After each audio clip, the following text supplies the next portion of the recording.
जय श्री कृष्णा। राधे राधे। पोपाबाई की कहानी।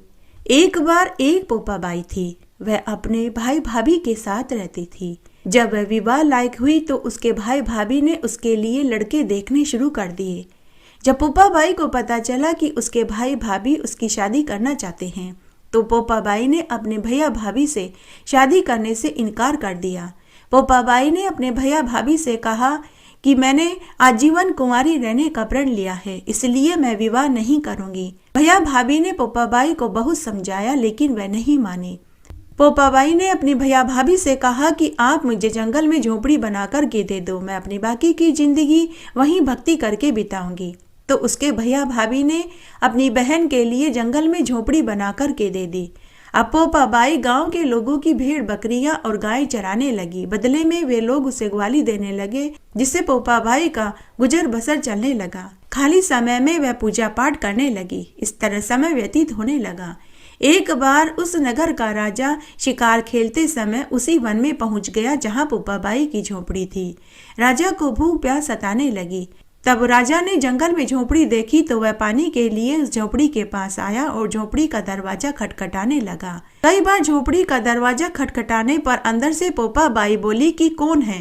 झोपड़ी के बाहर से राजा ने कहा कि मैं इस नगर का राजा हूँ, दरवाजा खोलो। तब पोपाबाई बोली कि आप जो भी हैं, जहाँ से भी आए हैं वहाँ चले जाइए। मैंने पराये पुरुष का मुंह न देखने की सौगंध खाई है। लेकिन राजा नहीं माना। राजा ने कहा कि मैं तुमसे शादी करना चाहता हूँ। पोपाबाई ने कहा कि मैंने अपना पूरा जीवन ब्रह्मचर्य का पालन करके बिताने का निश्चय किया है, आप यहाँ से चले जाइए। लेकिन राजा ने हट पकड़ ली। राजा ने झोपड़ी का दरवाजा तोड़ दिया और जबरदस्ती पोपाबाई को घोड़े पर बिठाकर महल में ले आया। महल में आते ही राजा का सारा राजपाट मिट्टी में मिल गया। तब उस राजा की अन्य रानियां राजा से बोली कि हे महाराज, आप इसे जहां से लाए हैं इसे वापस वहीं छोड़ आइए। तब राजा पोपाबाई को वापस छोड़ने जाने लगा कि तभी वहां पाप की नदी आ गई, जिसमें राजा डूब कर मर गया। तब पोपाबाई को लेने यमलोक से खुद धर्मराज जी देव विमान में लेने आए और वहीं यमपुरी के पास पोपाबाई की नगरी बसा दी, जहां पोपाबाई के लिए स्वर्ण का सिंहासन लगाया गया, स्वर्ण का महल तैयार किया गया, जिसमें स्वर्ण के खंभे थे, स्वर्ण की छतरी थी, सभी चीजें स्वर्ण की बनी हुई थी। इस तरह समय व्यतीत होने लगा। तब एक बार मृत्युलोक में एक साहूकार दंपति की मृत्यु हुई। तब एक बार एक साहूकार दंपति मरने के बाद धर्मराज जी की चौखट पर पहुंचे। धर्मराज जी ने साहूकार दंपति से कहा कि आप दोनों मेरे द्वार तक तो आ गए, लेकिन इससे आगे आप नहीं जा सकते, क्योंकि तुमने पोपाबाई की न बात सुनी, न कथा करी और नहीं व्रत करा। तब वे दोनों धर्मराज जी से बोले कि हे धर्मराज जी, आप हमें वापस धरती पर भेज दीजिए। हम 7 दिन तक पोपाबाई की कथा सुनेंगे, व्रत करेंगे और उसका उद्यापन करेंगे। उसके बाद धर्मराज जी ने उन्हें पोपाबाई के व्रत की पूरी विधि बताई। पूरी विधि जानने के बाद धर्मराज जी ने उन दोनों को वापस धरती पर छोड़ दिया।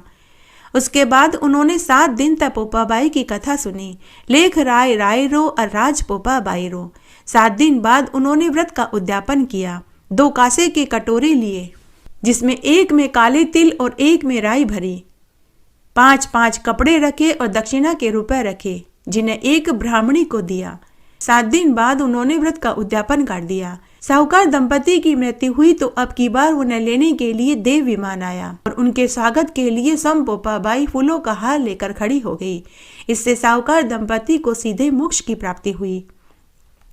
इसलिए प्रत्येक मनुष्य को धर्मराज जी की कहानी के साथ 7 दिन तक पोपाबाई की कहानी भी सुननी चाहिए और एक कांसे के कटोरे में राई और एक कांसे के कटोरे में काले तिल रखकर उस पर दक्षिणा के रुपए रखकर एक ब्राह्मण को देना चाहिए।